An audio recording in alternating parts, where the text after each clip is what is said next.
Opium clinics of the future. Oh, man. Drugs are bad. Okay.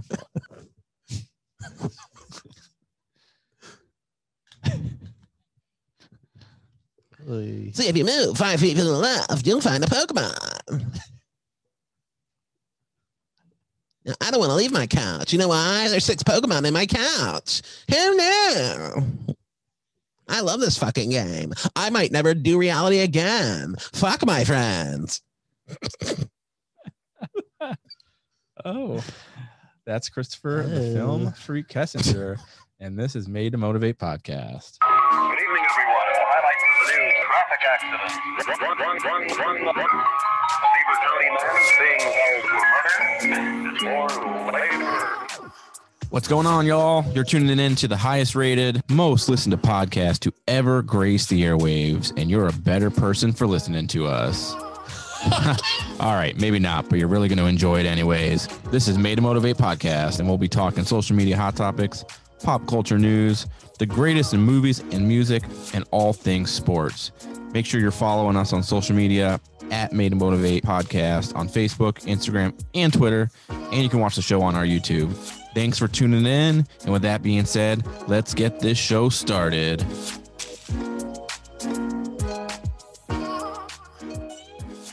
What is up, guys and gals listening and watching the show? This is Made to Motivate podcast. It is season 4. We are on episode 7. Wait a minute. What's up, bro? That's what we're doing here? Oh, shit. My bad. You're walking out? Pulling a Jesse on us? Wow. Jesse, ride the bench, unk.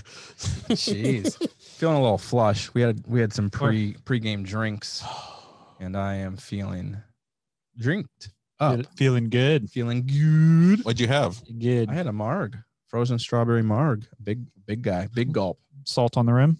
I didn't get salty rimmed. I didn't get the rim job. Anyhow, Made to Motivate podcast. This is your host, Ryan Weiss. I'm joined, as always, by Jess Young from Sports Illustrated. And Christopher, the Film Freak Kessinger. And this other special guy over here. This is Daniel, the shoe guy. Sandmann. What is up? What is going on, sir? Daniel, number 1 contender. Number Sandmann. 1. Oh, that's. Ooh, I like the sound of that. Yeah. Bring on the putt. I like this. 2 months. This new chair. Dan's normally over here canoodling with me. Canoodle. Yeah, are you lonely this week? I don't got Jessica next to me. I don't got Dan next to me.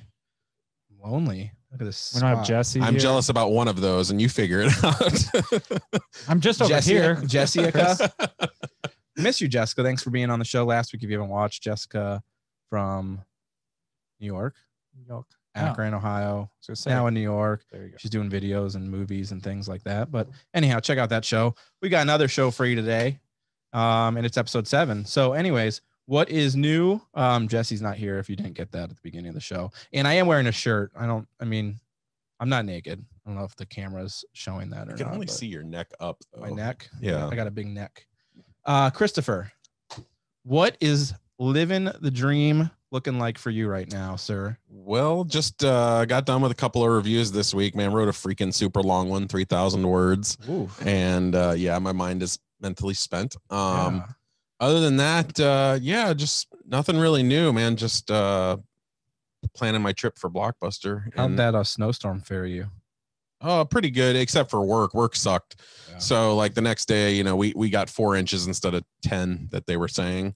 Women's are normally disappointed like that too. So. No, but I was in the truck for 2 hours cleaning that shit up, and it was a mess. Good It was times. cold and wet and snowy and Well, the ice was the crappy part of it because it got real heavy. And it's just the truck wouldn't pick it up the first time around. Nothing like a hard 4 inches to disappoint you. That's right. And don't I know? Hey, Daniel, have you done anything fun and exciting since we've seen you last? Well, it was Valentine's Day weekend, and I originally had plans to go out to Chicago, but they weren't accepting tourism at the Hilton, so that plan got canceled. Why don't you go to another hotel? Because the Hilton was already paid for. Oh. It was one of those package deals that you buy when you travel. You just got to sit for like a half hour for a set. Like they try to sell it. Was it Hilton Vacation Club. Whatever club? Mm-hmm. Yes. Yeah. But I mean, I just bought. It was a 3-night stay for $280. Figure for Hilton in downtown Chicago. Yeah. Not too bad. Yeah, less than 100.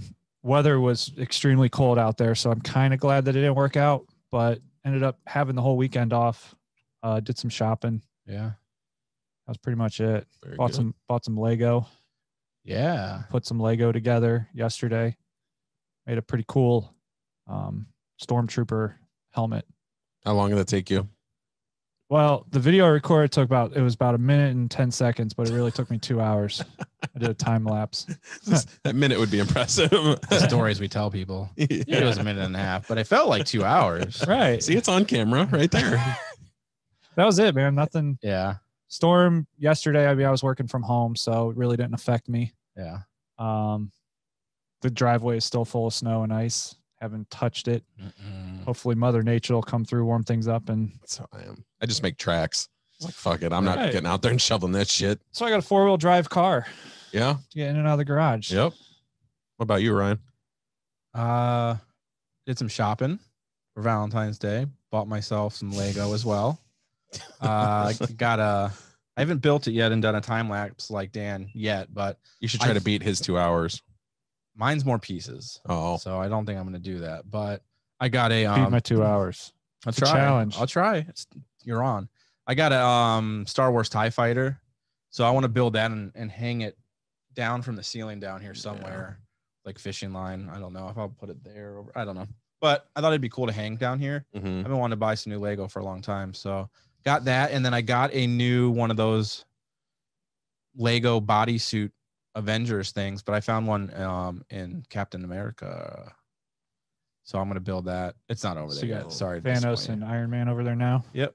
Thanos and Iron Man. So I'll put Captain America probably in the middle where Thanos one's badass. Yeah. You got a pop? That's a Vinylmation. Well, yeah, I got a pop free. Oh, so I got to get a pop of, I got to get a pop of Capitan. Of El Captain America's ass. My hero. Yeah. Not Roy the paramedic, but my hero. Yeah. I fucked up on that one. So anyways, yeah, I did some shopping. Disappointed in the ice storm. The 4 hard inches was disappointing to me. So I was really wanting a big snowstorm. Me too. Man. They were Why really, do people want that? I don't know, man. I feel like Make it worthwhile. Yeah, that's my thing. If it's gonna happen, like if it was shitty already, like bring on another 6 to 7 inches, man. Like lay it down for us. I want to like just pile it in there. You know, one thing we haven't done in 4 years? Ski. I know. I really want to go. You guys are everybody I was talking about on my status update this week. I know. I saw your post. I said, wish for something decent. Here's the thing. If it's going to be winter and cold, like I want to make the most of it anyway. So like bring on the snow. Me and Dan used to go skiing all the time on like Friday nights and stuff at Boston Mills. They did like a real late night. Yeah. Boston Mills is go cool. until like 1 a.m. or something. Yeah. They had live music and like a brewery there and like a DJ. And it was a really good time. So that one time that we went when it was a blizzard, we're driving through a blizzard to get there. So fun down there through the valley and all that. Yeah, dude, it was scary, but we got there. There wasn't a lot of people there. I think that's the time I like wiped out bad. After that, Dan never went back. Dan threw in the towel. Dude, we got to the point where we like bought skis and like all the gear and like went all in and we're going for a while. I miss it. I would really like to go back again sometime soon. But I got a side question. Did you guys ever do Dover Lake that was there, or was that before your guys' time? Dover Lake? Mm-hmm. There was a water park that was right there. Oh yeah. Isn't that Clay's Park? I think so now. Clay's Park. Yeah, I've been there. But yeah, Dover Lake was badass. So many dangerous rides though. Hell yeah, dude. Oh no, I never went when it was any rides or anything like that. Well, like water rides, what I'm talking. So like there's slides that are like just straight down. I'm like, dude, I'm gonna fall off this damn thing one time. Those freak me out. Yeah. those speed slides. Yeah. When the floor drops out from under you and it's just nope. No, thank you. I went to Universal. I think it was 2 years ago at this point. And I go by myself often. Like I don't mind traveling there alone. But I went this one time and I did the water park. Blizzard Beach. Yeah. Blizzard Beach, Volcano Cove. Volcano Bay. Volcano Bay. And they've got one of those, like Dan was talking about, where the floor just drops. And I went by myself, and I'm like, usually you got your friends there to like psych you up. Mm-hmm. I'm all alone. All these families and like their kids are all there, and I like hop into this fucking tube, and the like door closes on you. Yeah. And I'm just like, fuck my life. No turning back now. I was almost to the point where I was so anxious I was gonna go back. Then you got to walk down the little windy staircase all the way. And everybody's staring at you. Mm-hmm. And don't they draw it out too? So you're like standing there for 20 seconds just waiting. Like, no, and I don't know if it's different for everyone, mm-hmm. but you walk in and you stand there, and then eventually it just falls out, and you just free fall. And it was epic. But holy crap, man! Oh, yeah, my shorts would be up, my ass crack. Yeah. See, and I know you're supposed to stand where the footing is, but what worries me is if you just even go to the side even slightly, dude, you're done. You're done. Yeah, because they tell you got to stand completely back, mm-hmm. heels against the wall, with your legs crossed while you're standing up, and then arms crossed, and then it just goes. Nope. It's so fun.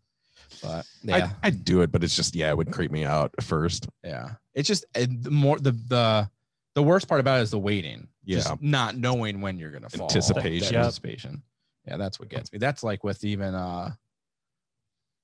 anything like Power Tower at like Cedar Point or anything. Yeah. Like I didn't mind the ride itself, but it's the sitting up there waiting. That's the worst part, waiting to fall. Yep. I hate You don't know when you're about to re-swallow your lunch from earlier. Yeah. Just for me, it's always snot. Yeah, that comes running out. And I'm like, I feel bad for the person next to me because it's going to be bad.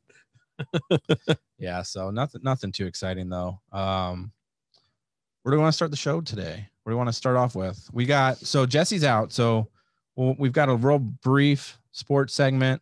Mainly we're going to focus on Hollywood Report, Let's Get Social, and then Dan has got a special treat for us, so we're going to do a video with him here at some point during the show. So want to start Hollywood Report? Sure. All right, let's do that.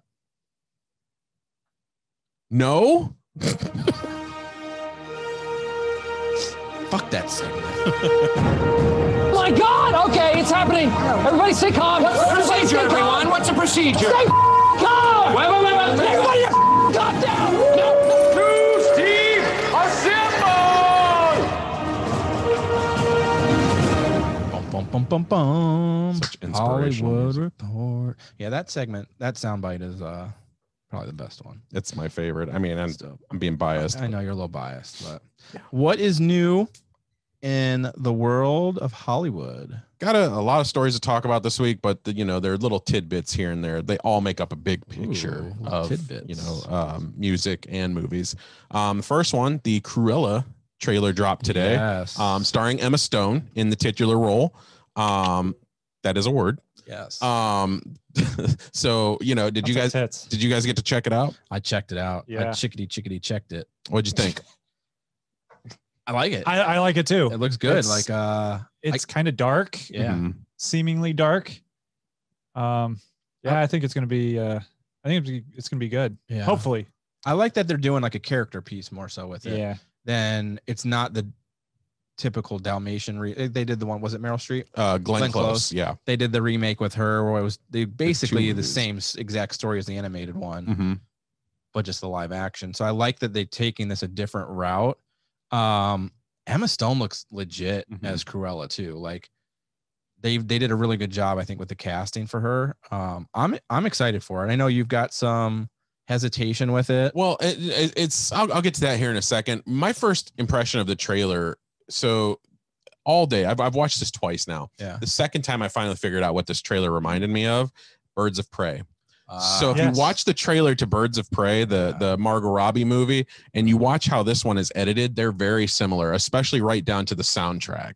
The tonal capacity is right there too. I'm not saying that's a problem. I'm just saying like it reminds me very similar of that. And I can see how someone would watch maybe Birds of Prey and go, man, we could turn that into like a Cruella DeVille movie. That would be cool. My impression of the trailer, very stylistic. I love the style of this movie. It looks like it's set in the 30s or 40s. I love the decision to make this a Cruella backstory instead of about the dogs.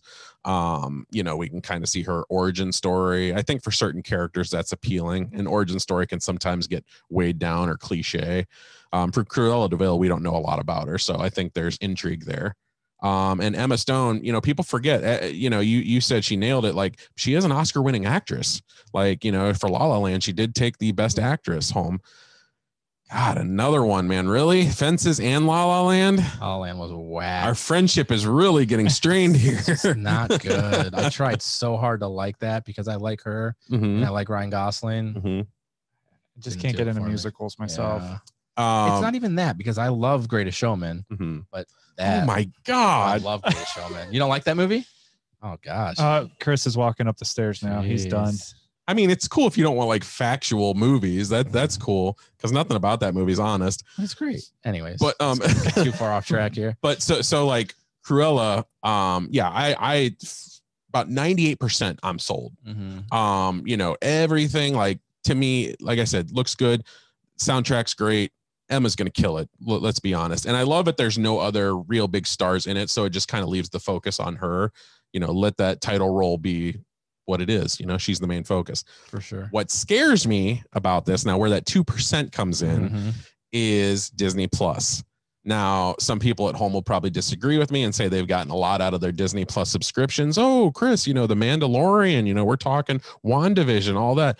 Everything you're talking about is from a show perspective, not a movie one. So when I think of Disney Plus original films, I think of Artemis Fowl or the horrible Lady and the Tramp remake. You know, these movies that they've brought to Disney Plus that if I had to pay theater prices for, I would be very upset. Cruella looks like it. I mean, it should be a step above that, I would think. Even if it's not a great movie, I would think it's a passing movie at the very least, but we'll see what happens. Yeah, I'm down to check it out. It's coming out May 21st. Okay. So, you know, if I get to watch it at home, that's not one I'm going to miss not seeing on the big screen. I can take that. There's no way it's going to big screen. No, they said this is exclusively Disney Plus. Disney Plus. So, and that's what worries me too. So, like, if you had confidence in it, you would at least release it in a few theaters, you would think. Do you think that that's really it, though? Do you think that they don't have confidence in it doing well, and that's why they're strictly going right to Disney Plus? Because it looks dope. It could also be just the influence of the environment right now, because you're thinking, so May, with where we're at with COVID and everything going on, you know, are we going to be that far out of it by May? Are we still going to be in its clutches by then? Maybe they're not fully bought, and that's why movies like Black Widow and, you know, other Disney properties haven't quite received a release date that's concrete yet. I see it more so like they want to they need to get some content released, and rather than go through this continuous pushback like all these other movies are doing, right? Let's just do it right to Disney Plus, get some new content out there, because nothing's being released right now, and not even risk the fight with trying to battle the theater thing. But yeah, I'm excited. I wish they would have cast Jonah Hill as one of the dog snatchers. I would have to see that. Get into like the small. You remember the short fat guy in the original? Don't hog it all. Let me get a swig of it. Yes, I would have loved to have seen that. Yeah, I mean, there's movies out there that like need to be shown in theaters. Yeah, and this one the way this trailer is, I can see it doing really well in a theater. Yeah, like it would have made bank. Yeah, I mean, just like performance of the movie itself in a theater. Like I love watching movies at home, but certain movies you have to watch in theater regardless. I think, like, to Chris's point, like the sound, and I think it would have done good in a theater, like Dan's saying.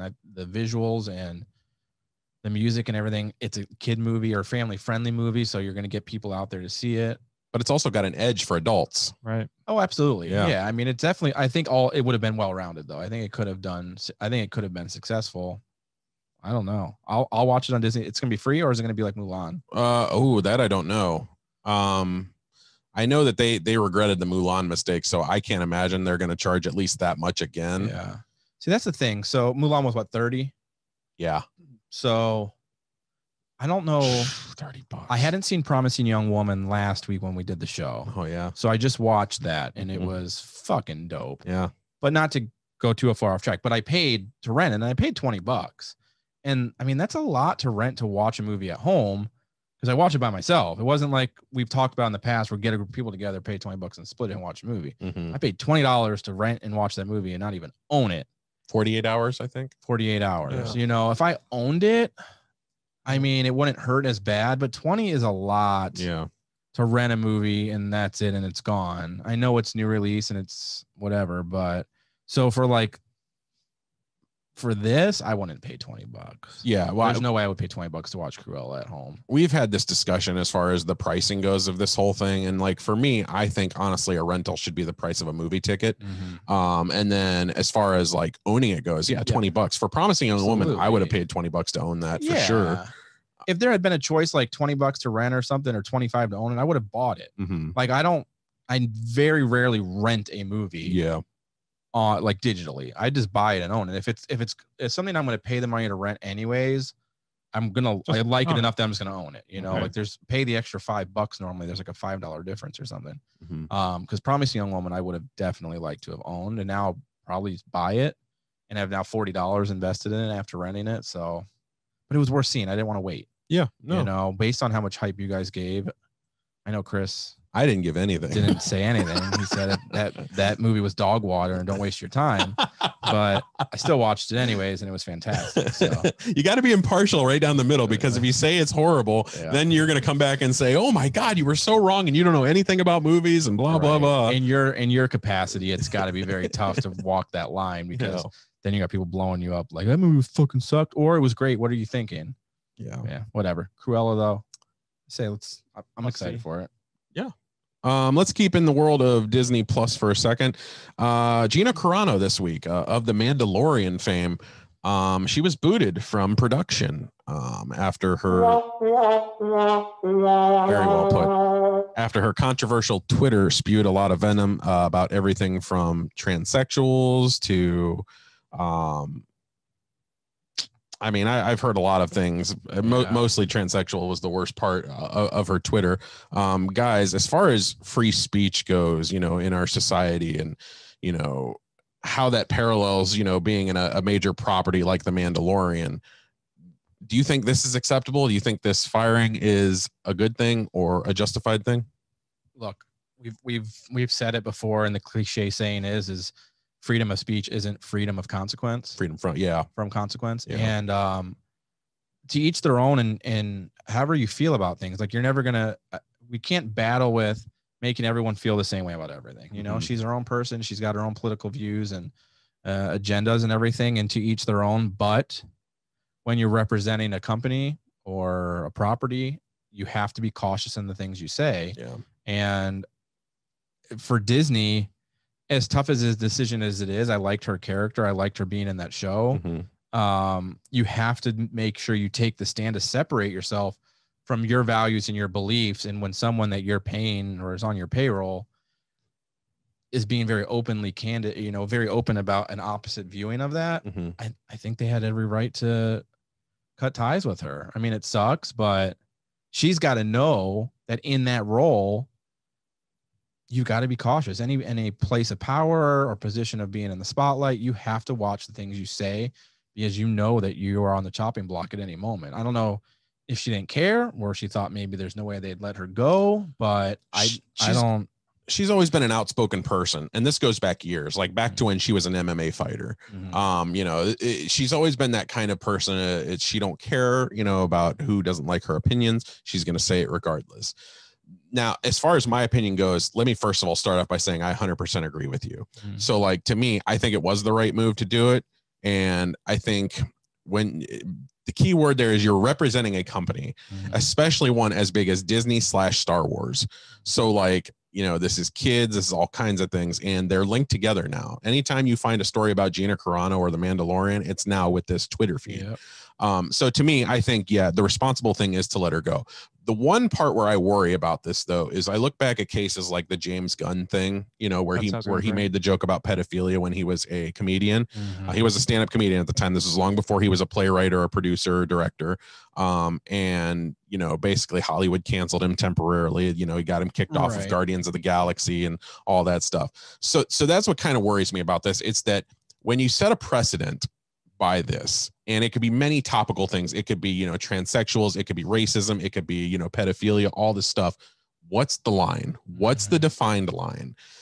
And as to where I did not agree with the James Gunn canceling, I do agree with the Gina Carano one. So to me, I ask myself, what's the difference between the two? So here's a counter to that. And because this is something I kind of struggle with, because it's in this country, regardless of your agreement with someone's beliefs or not, we do all have the right to feel however we want, whether that's you're racist or you're a homophobe or whatever it is, you're anti-Semitic. Like, you have that right to feel how you are in your upbringing. And just because the majority of people don't feel that way, or we feel that that is wrong, doesn't mean that we should take that ability or that right away from someone. And in this situation, it's like, what is the counter to what they did? Could Disney have come out and said, hey, you know, we don't agree as far as our firm or our company, our views don't align with, what's her name? Gina Corona. Gina, our views don't align with Gina's views. But, you know, we are an equal opportunity company. We allow everyone to have their own beliefs and everything. And although they don't, whatever, make a statement on their side and their take of it and maybe not let her go. I don't know how that impacts them, because it's kind of like, it's hard, like to be able to live your life and be in these roles and take on and do these things. Like, even though it goes against the norm, doesn't mean that it should restrict you from having the same opportunities. Cause I think you're kind of being counterintuitive. You're kind of being a hypocrite. Yeah. You know, you're saying, well, because you feel that way, you can't do these things. But then it's the same thing where we like hold people back because of their sex or their race or whatever, you know? So do views align with ethics, you know, or moral value? Would Disney have been as negatively impacted if they just made a statement about their views on her, but didn't let her go? Like, how would that have affected them? It's hard. Like, what is the right thing to do? Like you said with James Gunn. Well, and I think you brought up a good point about, you know, basically you have a responsibility and all that. So the thing is, nobody's censoring her. That's the first thing. Like, she's able to say whatever she wants to say. The thing is, though, like, all of us have jobs, and like, if we got online and we went on, like, we'll just say, for example, like a Nazi tirade or something, you know, online, like, if our jobs saw that the next day, they would probably can our asses and we'd be gone. Yeah. It's the same thing here. Gina Carano has a job, and you need to realize that responsibility far outweighs any belief you have. So in a sense, watch it. Like, you're not being censored. You have the availability to say this. Absolutely. But it's just a matter of, there are going to be consequences from it. Right. Dan? Yeah. No, I agree wholeheartedly with everything. I mean, Disney had to take a stand one way or another. They're, as a business, they're looking at what direction do we take that's going to cost us the least. Yeah. And that's a good point. Yeah. And, you know, I'm sure they feel that by firing her, it's going to appeal to majority of people who believes that she was wrong. Yet you can't censor anybody. Yeah. And I think she has a voice. Oh yeah, for sure. So, I mean, she's allowed to have that voice. It's like Ryan said, like, you can be all of those bad things, you know, that people view you as. It's just, you need to realize you have a responsibility, and that responsibility pays you. Right. So, so the question is like, do you guys think they recast that role? Do you think they just cut the character out altogether? I hope that they cut it. I hate recasting halfway through shows or movies or whatever. I was actually watching, Zombieland, the second one. Oh yeah. And I had to IMDb the character because I thought that they recast the girl, the younger girl, Abigail Breslin, and it's the same person. She was completely different. It's been what, 8 years, something like that. But I legit thought, I was like, this is fucking awful. Like, why would you recast that character? Just nix her. It's been so long afterwards, they could just get rid of the character, say she died, because it was so blatantly, she looks so different. Yeah. I was really disappointed. And like, this is fucking dumb. And Viv. Oh yeah. The recasting of that was kind of I hope they just cut the character. I think they left that season in a place where they could very doable. I think that seems like the feasible option for sure. I think if you did recast her, there's only one actress that I have in mind for that role as far as the visual likeness goes, and that's Haley Steinfeld. Lucy Lawless. Oh. Yeah. Haley Steinfeld, I would take in anything, but Lucy Lawless, I think, would fill that role pretty perfectly. She's a little aged since Xena Warrior Princess, stuff like that, but that was like 20 years ago. She's still Xena Warrior Princess. She's still very much in badass shape if you check out her Instagram, though. About China, well. I had to put a Jesse. Jesus, damn. The thoughts and comments of Jesse Young do not reflect the Made to Motivate podcast in any way. Have respect for the deceased. That was a minor hiccup in judgment. Rest in peace to China. We are all fans of her as a wrestler. Hated her. Not so much Playboy. She could have done without doing that. But. I saw that. I remember my brother bought that issue. Never mind. That's a different story. Yeah. But yeah, I hope they recast. Hope they don't recast. Yeah, I hope they don't recast. Just cut the character out. Like Dan said, it's in a place where I think they can get rid of it and it won't matter. But it wasn't a big enough role that they need to recast it and carry it on. She was bigger in the first season, it seemed. Yeah. We're gonna what's up? I was gonna say, are they doing another season of Mandalorian? Yeah, they are. Yeah. Okay, I wasn't sure because the spinoff with Boba Fett. They're confirmed for 4 right now. All right. They'll probably reevaluate that though after the 3rd season. I don't like that tone, Christopher. No, I'm just saying I'll say they'll probably stretch it further more than likely if it's still popular. Last guys. So we're going to transition. We'll go back to movies in a second. I want to talk a little bit about music. So the Rock Hall nominations came out this week. Everybody's buzzing about them already. What I think is a very awesome class of nominees. I'm going to go through them here. And then what we're going to do is we're going to pick ours. So basically with the Rock Hall, they usually get about 6 or 7 that win out of this category. Yeah. I just want to hear who you think. So here's the nominees, and I will repeat them if need be. I should have probably sent you the picture, but that's all right. Mary J. Blige, Kate Bush, Devo, Foo Fighters, The Go-Go's, Iron Maiden, Jay-Z, Shaka Khan, Carole King, Fela Kuti, LL Cool J, New York Dolls, Rage Against the Machine, Todd Rundgren, Tina Turner, and Dionne Warwick. Wow. Yeah. Those are the nominees. How many get picked? So every year it's different. Like I said, it's usually 6 or 7. We can go with 7 since, there has been years. I think last year was 7. Do you have a picture of that? Yeah. Can you send me it? I'll send it to you right now. I want to look at it because there's a pretty good amount of people on that list that are worthy of induction, I think. Yeah. Send me that list. I'll send it to Dan. I got it. You got it? Yeah, I got it too. I just sent it in the group. Cool. Well, you want to start since you've already reviewed it? Yeah. So am I in that group? In my opinion, do you have the picture? I have the picture. You said you sent it in the group. Oh, okay. But Dan's not in the group. Nope. Not this group. So in my opinion, okay, so if we're going to go with 7, I look at a nice, fine, balance of I don't want to pick just rock. All genres. Obviously. Yeah. So to me, Foo Fighters is a no-brainer. Mm-hmm. And my friends and I have debated this. Like, I've got friends who aren't Foo Fighters fans, but to me, the Foo Fighters have had 7 gold albums. I don't know how they don't get in the first pick. Nirvana got in the first pick. Granted, they had a bigger revolutionary popularity, but to me, the Foo Fighters have actually done more than Nirvana did. So to have them not come in is ridiculous. Yeah. So I'll go with Foo Fighters as my first pick. And then I'll transition to rap, and I would put LL Cool J in. I would actually put LL Cool J above Jay-Z. And I know that's saying a lot, but LL Cool J has been a 3-time nominee now. Hey, 80s rap, man. LL Cool J was the man. Yeah, his popularity was huge. Jay-Z for me, I don't know if he's a first-time ballot. He's a huge name, but to me, nothing tells me that he's going to go in right away. Yeah. I think he'll wait it out a year, maybe 2. So I'll go with LL Cool J as my second pick. Going back to rock, I'm going to go with Iron Maiden. I think for sure they get in. That's 3. Mm-hmm. Let's see here. Definitely going to go with Tina Turner. Her popularity alone is going to get her in. 4.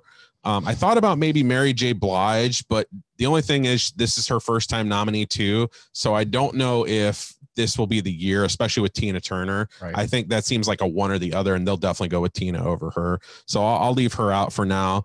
I'm going to say the Go-Go's 5 for sure. And then they usually have like lesser known people too. So I think I'm going to go with, Carole King 6, and I'm going to call an outsider Fela Kuti for 7. Wow. Yeah. Okay. I agree with some of those. Okay. No particular order, but definitely Foo Fighters. Mm-hmm. Jay-Z. Mm-hmm. Tina Turner for sure. Okay. I agree with Mary J. I think she eventually, but I don't think right off the rip. Not this year. No. Okay. Iron Maiden for sure. So that's 4. I don't see how Maiden doesn't get in. Did I say Tina Turner? Yeah. Man, that doesn't leave very many, honestly. I'd like to see Rage go. So Foo Fighters, Iron Maiden, Rage, Jay-Z, Tina Turner. Devo would be cool. Is this a first-time nominee? No. Okay. This is actually, I think they have 1 time left or 2 times left. And then they're out. So, I'd like to see Devo go. Yeah. Honestly. It's a decent lineup. Yeah. What you said about LL Cool J, and as far as, I think they're only going to take one or the other between either LL Cool J or Jay-Z. So that's the hard time that these voters are going to find. And you got to realize a lot of these voters are middle-aged, men or women who grew up more with LL Cool J than they did with Jay-Z. My thing is that I don't ever hear LL Cool J in the talk of the greatest of all time. Really? Like you do Jay-Z. Wow. I like him, but in conversation that I see within at least my grouping of friends and this debate coming up online often, I can't think of a time where I've seen him in there. Dan, what about you? He's a better actor. He's definitely a better actor. Hell, In the House, man. Best TV show ever. So I will probably say I agree with you on Tina Turner. I think she's definitely so that's unanimous for us. Yeah. Foo Fighters. Unanimous for us. Unanimous. I'm gonna agree with Ryan of Jay-Z. Jay-Z, okay. He's done a lot for the game. Rockefeller Records. I mean, he's done quite a bit. Let's see. Iron Maiden. That's unanimous, right? Yeah. That's one. Devo, I don't think so. I think they'll probably get in on their last chance. I just think Ohio popularity, they're huge. Outside of Ohio, I don't know so much. That's where I'm at. I'm like, for us, the nostalgia of it, and being from here is cool. But are they really Rock and Roll Hall of Fame worthy? Yeah. Good style. They were more a stylistic band than anything. Right. Yeah. Mary J's definitely on the future. Yeah.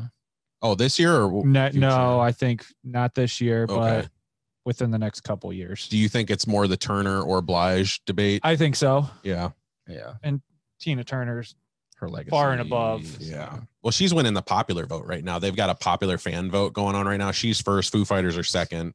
So, well, if they have an electoral college, it means nothing. So.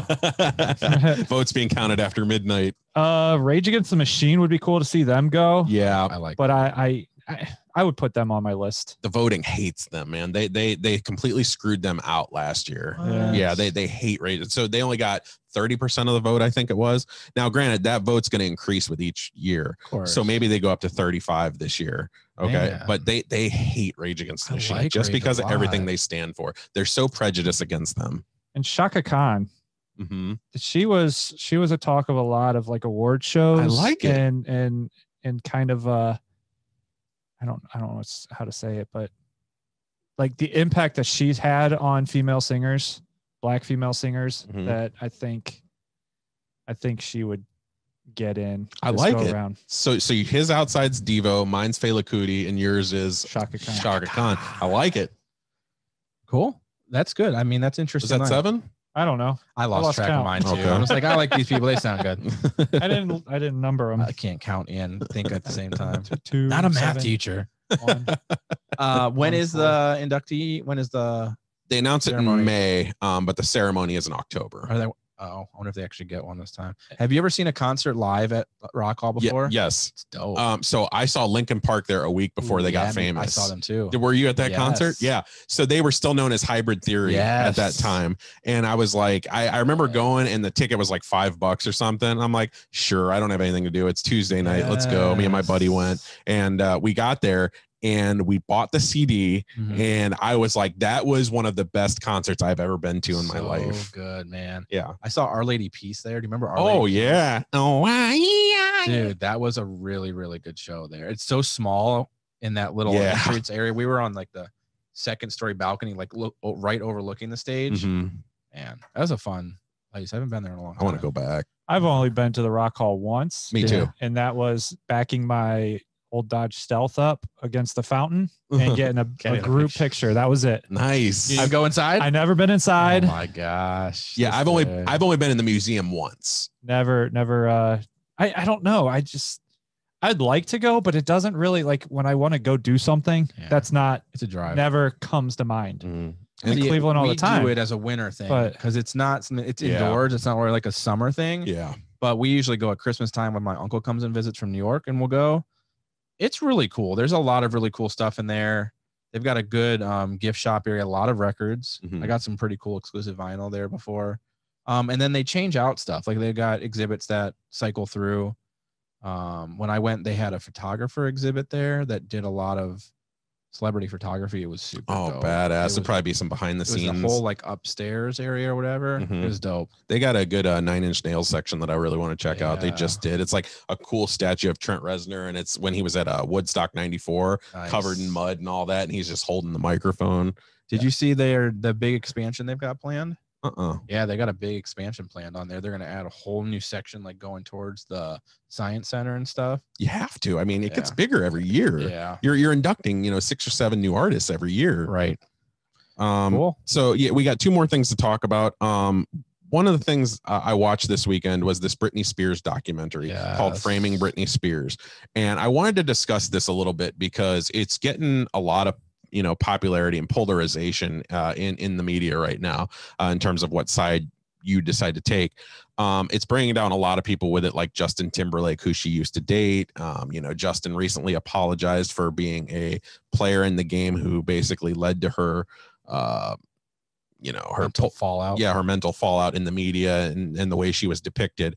Ryan, did you watch this documentary by any chance? I sure did. Okay, what'd you think? I liked it. I thought it was cool to see all that backstory stuff. Documentaries is one of my favorite genres of anything movie related. True story stuff, documentary things. Was a huge Britney Spears fan growing up. I think most young teen guys were. That's my girlfriend. Yeah, dude. You were either Britney or Christina. See her on tier. I was both. I mean, I swung both ways. But yeah, so I was a big fan, and just with all of the recent discussions over the last year, 2 years with the battle she's having with Jamie Spears, her dad, and the custody stuff, it was cool to see a lot of that behind the scenes and see all of the turmoil and everything that she went through.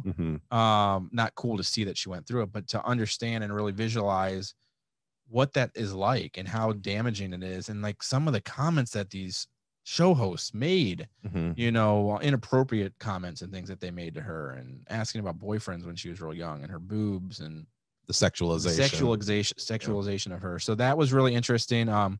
Seeing the twist in Justin and her and like that video and that storyline. And at the time, I don't think we really saw it as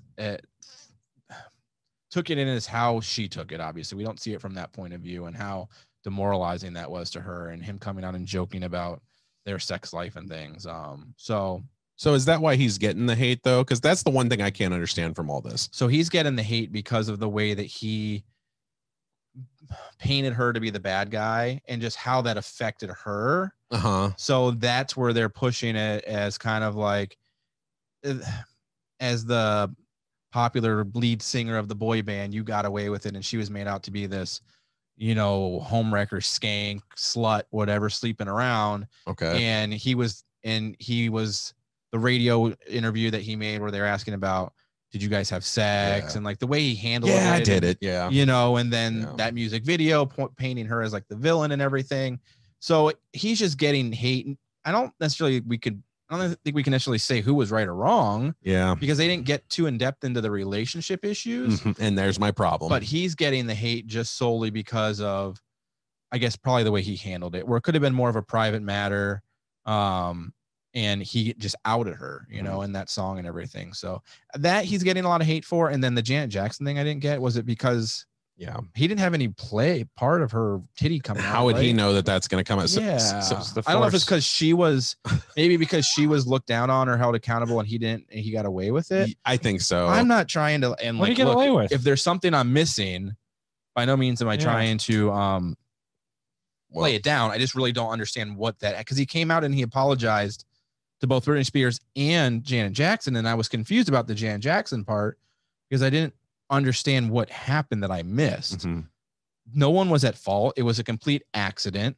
I don't know what he did. I missed something that he felt the need to apologize. And if you listen to this or watch this, please, by all means, comment fill me in. Let us know, because I really don't know what I missed. I'm gonna let Dan go next because what I have to say is a lot. Do you have anything? I didn't watch it. Okay. But yeah, she was my girlfriend in high school. But he didn't watch her documentary. That was the best stage. Well, Not a very good boyfriend. 2021. Dan. I got other things to do. Oh. That was the best music catalog, and that was, in my opinion, when she was the best looking. So, yeah.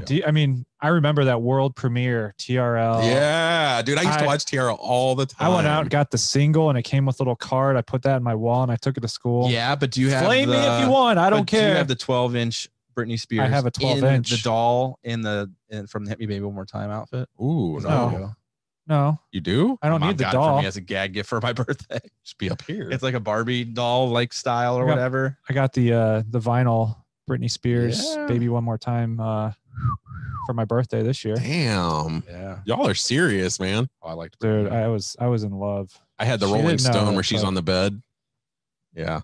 Huh? See, now we're gonna need to apologize. That's what I'm saying. Now we're sexualizing. Now we're those guys. So, but I was like, here's the thing. I was the same age. We were like the same age as her, right? When we were feeling that way. You're a horny like teenager. Yeah, we weren't some like creepy old dude, and now she's our age still. So it's not like it's right. Weird, it's not weird. It's normal. Let's keep telling ourselves. I'll watch that. I will watch it. It's good. I didn't know it came out, to be honest with you. It's on Hulu right now. Did you see Netflix is making their own? No. There's going to be a Netflix version of it as well. Does she have anything to do with that one? Because I know she didn't have anything to do with this one. I'm not sure, but they're saying it's supposed to rival that, obviously, Netflix. But she tried so hard to get to fix her image and get back out, but people would continue to tear her down. Mm-hmm. Yeah. Like the whole, was she on American Idol? No, she was on Star Search. And then she was on the Disney Club, Mickey Mouse Club. Yeah, but she recently. Was on something. Oh, X Factor. X Factor. Yeah. Right. So she was trying to come back and continue to get hate. Yeah. They talked about that 10, 15 years ago. Yeah. So in my experience with the documentary, I watched it, and overall, I'm going to say my grade first. I give the documentary a 7 out of 10. So I thought it was solid. And I think that any Britney Spears fan should definitely watch it. To me, where I thought the documentary did a good job is I've never watched a documentary or a movie where I felt like, wow, fame really sucks. Like, I've never felt that way about anything. I've heard celebrities whine about it 100 times. And to me, I've always been like, you make $1 million, you get a life of luxury, all this, shut up. This is the first time I've actually watched it and I've gone, I understand. Mm-hmm. I get it. It sucks bad. Look at Justin Bieber. Yeah. That's another example, man. That dude. Yeah. Yeah. So to me, I think the documentary does a good job at depicting that kind of stalkerish vibe that you get from the paparazzi and the media, everything. Where I thought the movie did a bad job, though, is so I have a problem with the whole Justin Timberlake thing. And I'm sure, I hope one of the readers or one of the listeners will chime in and, will say something. I debated even speaking about this because I know people are going to call me out on it. Me personally, I don't think Justin Timberlake owes anybody an apology. Call him out. Yeah, call me out. So here's the thing. We already talked about the Janet Jackson side. What is he apologizing about?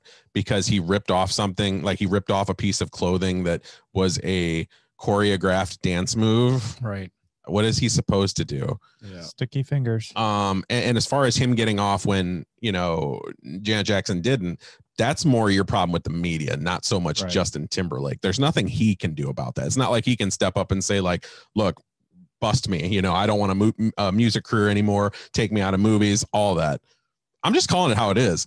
But no, I was trying not to make a really inappropriate comment when you were having a serious dialogue. So those I was trying to hold in. Those are welcome. I know. But as far as the Britney Spears thing goes, so here's another problem I have with the documentary.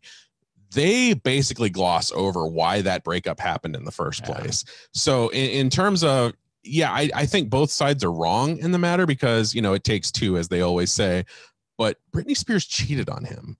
Okay, with his dancer, Wade Robinson. Mm-hmm. That's something they don't talk about in the documentary. That's conveniently glossed over for a narrative. Yeah.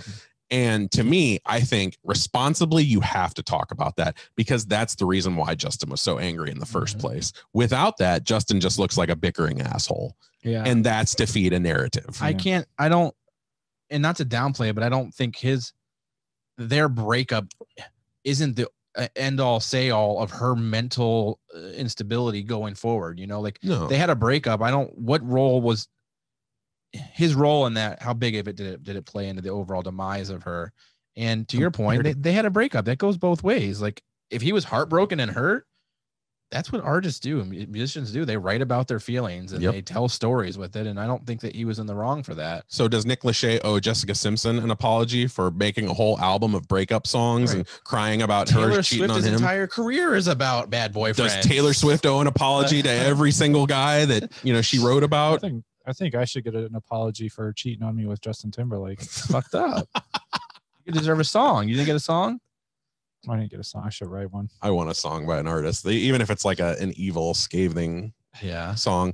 But yeah, so like the documentary though, to me, I think it's serviceable enough. It gets the point across. It's just there's certain times where I'm like, this is definitely done by Britney Spears fans, and I can tell why.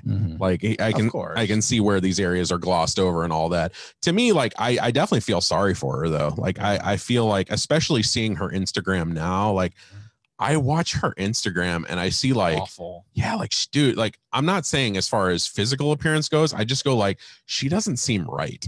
And like she seems very mentally sick. So, I hope she gets the help that she needs. I certainly think that her dad should not be in charge of her. There was an update on estate that because they've been picketing the court hearings and stuff. I saw that. And he, even after the documentary, but like just more recently, he's getting ousted, or at least getting paired up with another firm that's also going to help manage her finances and stuff. So he won't be the sole responsible party, which I think is good. That whole thing was shady to me as it is, especially his lack of relationship with her throughout the course of her career, and everything was money. All of a sudden be in charge of her money and the way that she handles it. Yeah. And she was doing that stint in Vegas where she was performing every single day for like a long, like however many sets every day, nonstop, 7 days a week. Like you got to be able to manage your own thing. I get if you need help or assistance, but you shouldn't be being forced into doing anything as the guardian or whatever of her estate or her abilities. So I'm glad to see that coming down. I like legally wise, it seems super shady. And I don't know why nothing happened sooner. I'm curious to see how Netflix tells the story. Cause like you said, this one, there was no collaborating. They didn't even really know about it. So it's probably told from the, hey, let's say Britney Spears side, and her fans and everything. So I'll be curious to see a full, well-rounded documentary about it. Yeah, they said the whole Spears clan, like they show at the end the name of people who turned down interviewing and questioning and all that. And it was Britney, it was the whole Spears clan, it was Kevin Federline, it was a few other like Sam Lufty. And talk about a shady character. That Sam Lufty is a bastard, man. Now that's the guy I was like, this probably had a big toll on her. Here's my question for you, with your experience and just knowledge in the film world, is how, without collaboration, how do they get this footage and everything to make this documentary? Like, how do they get the right to use all these interviews and behind the scenes video and stuff if they didn't work together with them to make it? How does that work? Well, you can use television footage and stuff like that. That's public archives. So you can go on TV. You could show an interview from Taylor Swift right now, and you could use it for whatever kind of narrative you're trying to fuel in your documentary. So that's all availability. And then when you look at the personal interviews, all those people had a partaking hand in it. So like they interview her designer and her assistant and all that, those other people, they were actually in on it. Like they were part of it. But yeah, it's hard to make it always when you don't have the title character helping out, for sure. But Britney even said, like, she was interviewed and she said, like, go ahead. She didn't give her support, but she said, whatever, it is what it is. Like, let them tell the story. So yeah, it's a good little watch for sure. I recommend that, and I recommend an OnlyFans documentary that I watched too, which was very eye-opening in the business of OnlyFans. Oh yeah. Is it money PG rated, or is it R-rated? It's not R. It talks about it, but it never shows anything. They censor the things that would be like inappropriate, like but it and there's not well, there is a site you can go on and just check that out. Here's the deal. I want this for free. Chris can attest to this. There's no one that's on this documentary that you would want to see if they showed it in full nudity. They didn't get any of the like top tiers for us to watch. They interview people that are doing very well for themselves, but nobody that I would have signed up for. Sylvia Sage is probably the best one. That's the old one. Yeah, that's like the old lady. Yeah. I see her often. I mean, I hear about her often. Hey, I mean, to each their own. We've had somebody on the show that has an OnlyFans, and I don't have any issues with it. I would like to start one of my own, and I'll just do it for the podcast. That's the thing. They're really expanding into other things now. It doesn't have to be full sexual or nudity or anything like that. And weren't like guys getting ripped for starting an OnlyFans for a while there, because it was geared more towards it was like a porn site. It initially started as, so now they're starting to venture into on the documentary Chris mentioned. There's a guy on there who, like, he doesn't do full nudes or anything, but he makes a good amount of money for himself as just an athletic, good-looking male model per se. Yeah. And he posing with pillows. Yeah. And the dude is fucking cleaning. The one chick makes $20,000 a month. Yeah. And I was like, I kind of like, to a certain demographic, I get the appeal, but like, to me, I'm like, I just don't, no offense, I don't see it. Like, but I mean, it just shows you like there's different tastes for everything out there for sure. And one of the things that this documentary talks about is that OnlyFans is many things too. It's considered a porn website, but like it's not just that. So like there's a comedian on there named Donald Rawlings who does a podcast. He hosts it through OnlyFans, and that's how he pays for everything because it's like a subscription service. So yeah, it's kind of an evolving industry. And it's an interesting look because it's only an hour long. It's funny because, like you said, it is like essentially a porn site. I mean, that's, if you had to put a percentage on the creators that are on there, probably 85% of them are sexually explicit. Sure. The other 15% are these comedians and things. And OnlyFans is seeking out people to pull them in, celebrity status, to bring the viewership, but they kind of denounce their pornographic material in a sense, where they don't really like advertise or push that that's what they are, which is weird because it's generating them 20% of all the income that these people make. They get 20% of it. That was surprising. That's crazy, bro. Yeah. So like, if you charge $5 a month or whatever, like they're getting $1. You've already lost $1. Yeah. But think about that chick that's making $20,000 a month. Yeah. How much money OnlyFans is making off of her? $4,000 a month. Yeah. Jesus. They do a shoe OnlyFans. That's what I was gonna say. Only shoes. Only shoes. Only shoes with Dan. Shoes. I put my feet in them, and people, as long as your feet don't have socks on, you'll be golden, man. People like them naked feet. I'll do an OnlyFans and just sell pictures of my feet. A certain co-host on here told us about a certain co-host that's not here currently, and I will say, like, I would definitely sign up for that. So you would sign up to get the feet pics? No, I would, like, if he's gonna pay me to do that, I would do it. Oh, I thought you were like, I'll sign up for pictures. Someone's gonna pay me to send them pictures of my feet. Fuck yeah, I'll do it all day long, bro. Yeah, I don't care if some creepy old dude or woman, I don't care who you are. Give me all money. If you want to pay me a monthly subscription for me to take pictures of my feet, let me know. Fuck yeah. I will start an OnlyFans tonight. Yep. I like that the pricing strategy is up to the creator. Right.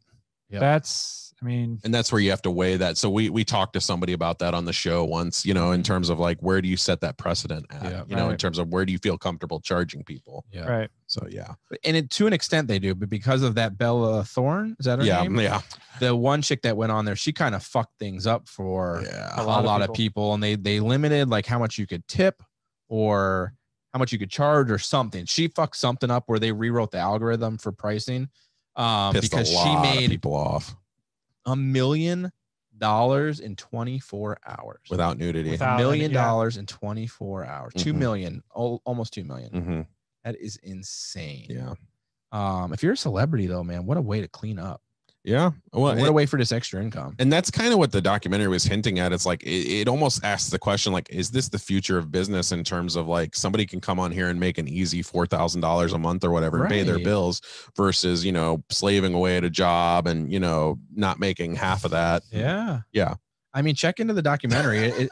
It's interesting because you think about the two of the characters that they show and how they started and what they've evolved into, realizing how much money they can make. Yeah. The one girl then getting into doing actual like porn and doing like threesomes. And then the one girl was just doing modeling and she lost her job because of having one. So then she started doing more explicit stuff and got her boobs done and like making big money. Tax write-offs. And they talk about like with Chris, like Chris mentioned, is you as an artist, a porn star or whatever, make all the money. You don't have to go to a studio and sit there and have a bunch of people staring at you. Just do it yourself. People will watch that. I think there's more of a connectivity when we talked about the interest on here, I think before, and it's like it's because it's more individualized rather than just watching a big public. You feel like you have more of a connection with you. Don't have all that overhead. Yep.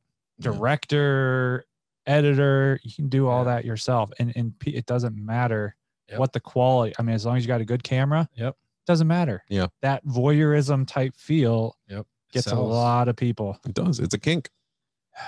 I got to rethink. I got to rethink a lot of things right now.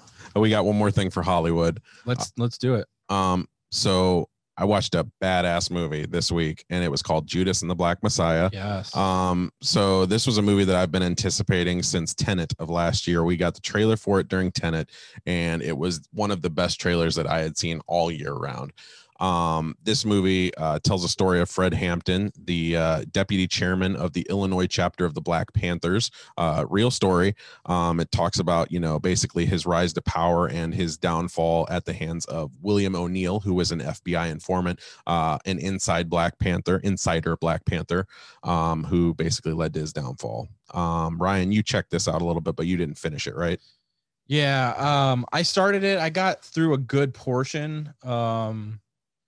And then I either fell asleep or got sidetracked. So I need to go back and really watch it again, but really enjoyed. It's a story I did not know of. Yeah. It wasn't something that I was aware of. It's a true story, right? Yeah. Yeah. And so I thought it was an important movie. I don't know if they intentionally released it when they did, with it being Black History Month, but I thought it was a really important story to watch now and to kind of feel out and see the history and what the Black Panthers were and what their role was in the civil rights movement and everything like that. Well done from what I did see. Highly recommend. I know your review of it was fantastic. If you guys haven't seen it, definitely watch it. It's free. It was on HBO or Netflix. Yeah, HBO Max. It's also in theaters right now too. Oh, so if you're gonna watch it, do the theater. Because hey, support it. It's it was interesting. I did like it. I will finish it and then fully follow up. But did you see it, Dan? Did you watch it yet? I have not seen it. You're gonna go watch it in the theater?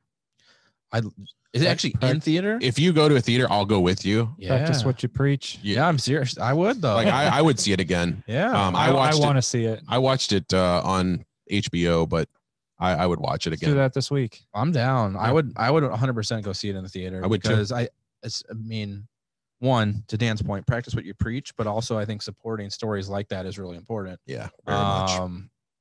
And showing that we have interest in watching them and talking about them and listening and listening. Most importantly, I think, is listening to those stories. And, with everything going on with this month, with Black History Month, we need to celebrate that culture and discuss what happened. And we're going to talk about a couple of things here shortly where we realized how much things have not changed. We talked about the changes that have been made, but there's so much that hasn't changed. Yeah. And that is what's the sad part. So yeah, check that out. I'm absolutely down to check it out again in theater. That's why the movie's more resonant now than perhaps ever before, because we're still having these same struggles, from within. And Shaka King, the first time director, which blows my mind that he came up with that for a first timer.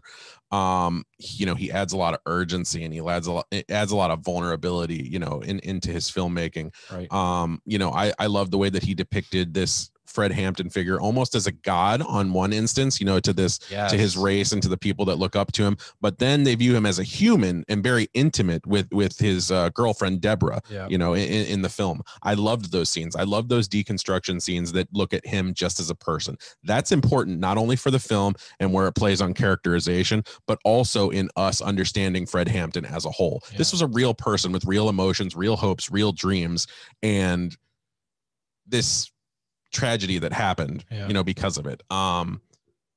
It's a very well done film.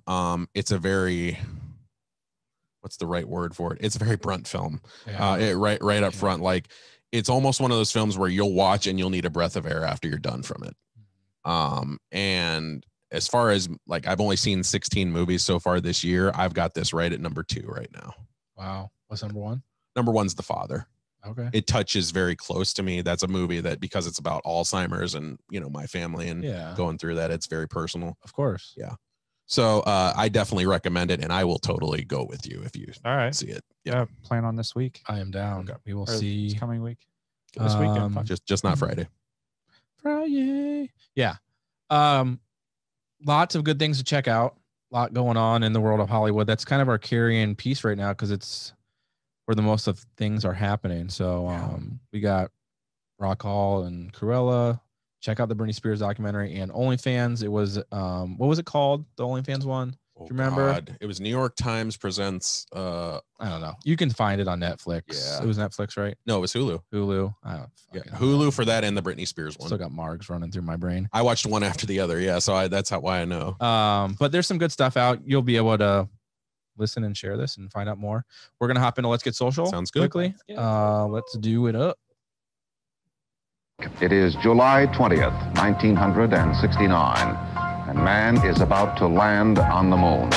Freedom itself was attacked this morning by a faceless coward, and freedom will be defended. I did not have sexual relations with that woman. That's the way the news goes. Anybody know what movie that's from? They probably didn't hear us. Oh, could you not hear it? Damn it.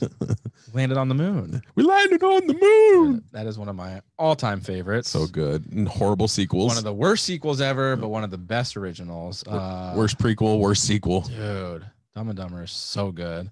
So Let's Get Social. Kind of quick, maybe. I don't know. It depends on how in-depth we get into these, but 2 important stories. And sadly, they kind of work well together for unfortunate reasons. So first one is coming out of Ohio, actually, where we live.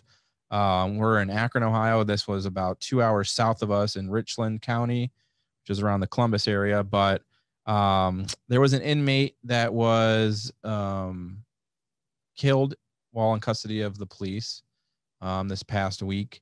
And watching the movie, the video where you could probably find it online, it was very reminiscent of the George Floyd situation to me. That's what it felt like as far as the use of force and the way that they were apprehending this gentleman.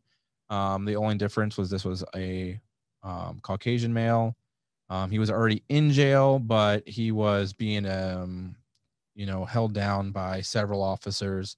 And a couple things that kind of irked me about it. First and foremost, this man was killed while in custody of the police. That is a problem. Ongoing. I don't know how you can twist it, defend it. I'll be the first to say the guy was in the wrong. Mm-hmm. If you watch the video, he was short synopsis is he's standing on the probably 4 foot tall half wall ledge that separates where the toilet is in his cell. And he was standing on it, and maybe they had concern that he was going to harm himself. I don't know. I don't want to assume or whatever. But they asked him to come down. He was refusing to come down. So they gave him several warnings, and then they said, fine, we're going to come in for you and probably handcuff him or whatever. And he runs out of the room when they open the cell door. And then 5, 6, 7, maybe officers, some of which were very large, to a maybe 160-pound guy. You're talking 300 pounder for sure. At least 300-pound guy. So anyways, they tackle him, attempt to tase him, and he eventually stops fighting, much like the George Floyd situation. He, at first they didn't release that video, but he did fight with the police at first, and they had to get him down. And then at that point he's detained, get off of him. He's no threat or harm to anybody. And it was the same situation with this guy. But they continued to just pound on this dude. Yeah. And at one point, the large officer, the large 300-pound some dude, literally puts his foot inches below the neck. So it wasn't technically the neck. It was his upper back, takes his other foot off the ground to the point that his entire body is on this man while he's on a concrete floor, chest compressed. If you lay on a concrete floor face down, even with nobody on your back, it's uncomfortable and hard to breathe. Mm-hmm. Now you've got 5, 6 dudes on your back, pressing down on you. Yeah. One dude's punching him in the head continuously while he's already on the ground. The dude, long story short, is this man passed away. He was killed. He was murdered in their custody. And It's just awful. The story in itself isn't getting a lot of coverage, which I find to also be an issue. I find it hard to believe that it's not being talked about as much as you would think with what has happened to him. I had a long debate on social media about it, and 98% of the people were in agreement that the police were in the wrong in the situation, that that this shouldn't be happening. There were some people that wanted to find some way to defend them. And I just don't understand that. I don't understand how you can defend killing an unarmed person in your custody. What was the threat? I can tell you where that starts, where that ideal starts. It's because these people who defend them, they know a cop somewhere in their family or their friends who's really close to them. And by saying something bad about the cops, you're saying something bad about them. Yep. So to me, it's, they can never separate. It's always one. And that's the problem with the police force in general. This idea of the police force, they're all one people. Yep. They are not a people. Yep. They are a job title. They made that decision years ago. Yep. If you feel like that career is dangerous and threatening and possibly life altering altogether, that's not the job for you. Right. And now you're talking about, innocent people. Well, not necessarily fully innocent, but I mean, nobody deserves to die. Right. Let's be honest. You are meant to detain these people and you are meant to subdue them, not kill them. And I think after 1 minute in that video, they definitely had that guy down. Now's the time to cuff him, get him back to his cell, and settle the whole situation down. Yep. He at one point in the video says, "I'm not even fighting you. Like I've given up basically." That was the worst part. In the towel. Like, can you stop? And they continue to just hammer on this guy. And to your point about the police thing and that's something I struggle with because I have a lot of friends that are police officers who I very much respect. And it's hard for me to have these conversations and post openly about them, but I know it's the right thing to do. I know it needs to be discussed and more people need to be willing to talk about it. So I do it, but I know that these friends and stuff that I'm friends with that are cops see it. And it's a hard place because it's not a disrespect to them. I do respect the job. But to your point, if you signed up for this and you're no longer able to fulfill your duty in a proper way or a safe manner, then it's not for you anymore. If you can't, part of your job is not murdering people. It's not, I know that in certain situations, if your life is in threat, if you have threat of your life being taken, then you defend yourself. Absolutely. This guy was not going to kill 7 officers unarmed in a jail. And that's the point that I was about to follow up on. So, we talked about, even in our money mindfuck last week, we talked about, what would justify killing somebody? What would justify pushing that button and all that? In most cases, if you ask people what justifies taking a life is if you feel like your life is about to be taken. What part in that video? What constitute a 6-on-1, 7-on-1, whatever it was? What told those 7 people that, like, man, we're in danger here? Right. Like, we are in trouble. He's unarmed. We've got guns. There's 7 of us. Man, the odds are stacked against us. And the argument I got to that was that they didn't intend to kill him, which, okay, maybe very well they didn't mean to kill him. And they didn't act out knowing we're going to kill this guy. It wasn't premeditated, whatever. But not at one point during that did they check on him. Did they make sure he was okay? Good when point. You could tell he wasn't breathing. It was probably at least a minute long period of time that he was dead. And they were still pinning him down on the ground where you could visibly watch his face turn blue. He had that same gross utter that George Floyd did when he took his last breath, where he is like wheezing to breathe. And then he stops and his body is completely motionless and they still have him pinned down. And then they try and handcuff him to a chair and he is dead. And not once, even at that point, do they try and resuscitate him, help him, check to see if he's okay. Not a single one of them. And you got this dumb bitch who's videoing it saying, tase him, take him out. And I'm like, The dude's dead. Mm-hmm. So I've never been tased before. I have. But I am pretty sure when you get tased, you tense up, right? Yes. Yeah. So you tense up. So you go into a straight line pretty much. They're sitting there on his back, trying to pin his arms behind him at the same time that they're tasing him, where you can't physically do that. No. You can't. Even if That's a good point. The guy was laying there and yes, I heard him say, like, I'm not even fighting you, but he's getting tased, which they feel that he's fighting them, but stop tasing the guy, get him in cuffs, move on. They tased him the once and then they tased him again. Yeah, they kept on after he was already pinned down and being held. You can sit there and hear it just, and the thing that bothers me about the whole thing is, what was the need to get into that cell, that moment, that time? When you have a person that is irate like that, standing up, mouthing off, whatever, you give them time to chill. Let them calm down themselves. The more attention you give to that person, saying, we're going to come get you, we're going to come get you, keeps that situation even more escalating. Yeah.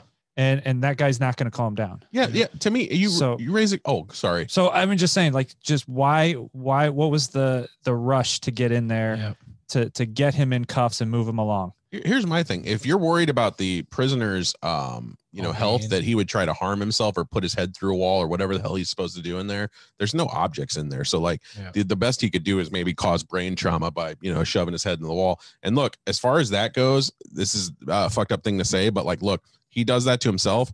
At least you're off the hook. Right. Like, well, and the point, he could do that at any point, any day. Yeah. At any time. What are you supposed to do? Watch him 24 hours a day? Right. It wasn't like a high security prison. The dude, I honestly don't even remember what he was in there for, but it obviously wasn't anything super violent based on the situation or conditions of that type of jail cell. He wasn't in a segregated area or anything. Like he was. That's unfortunate. Very, very frustrating. This keeps happening. I mean, that's the thing. It'll be another week. We'll talk about another one next week.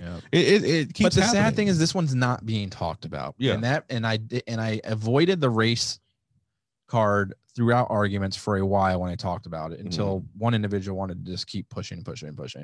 And I said, your first thought was to defend the cops. Yeah. That was the very first comment this person made, was in defense of the cops. And I asked him, if that individual was black, would that have been your first thought, was to defend the police? Never answered me. He kept avoiding that. But if this man that died, if this prisoner that died was African-American, I guarantee you this would have blown up to an entirely another level. Doesn't make it any more right, any more wrong. I don't care if he was white. I don't care if he was black. But those are the types of things that are issues. And that's the issue with social media. And that is the issue with our media. If he was black, they would have sold this story all day long as another cop killing a black man. And it would have blown up. Because it was a white dude. It doesn't matter. It's not a big deal. And it was not talked about. There was no debate. I haven't seen any picketing. I haven't seen anybody out protesting. Nobody is coming to his defense. It doesn't matter. And that's sad, because that doesn't solve anything, because the issue is the violence of the police. I don't care what race you are. The issue is what the cops are doing. Yeah. And if we avoid talking about this one, they just get let off the hook. And it doesn't get talked about. It doesn't get resolved. It's a cycle without any end, because you have a career position that refuses to. They refuse to even think that there's a problem in the first place.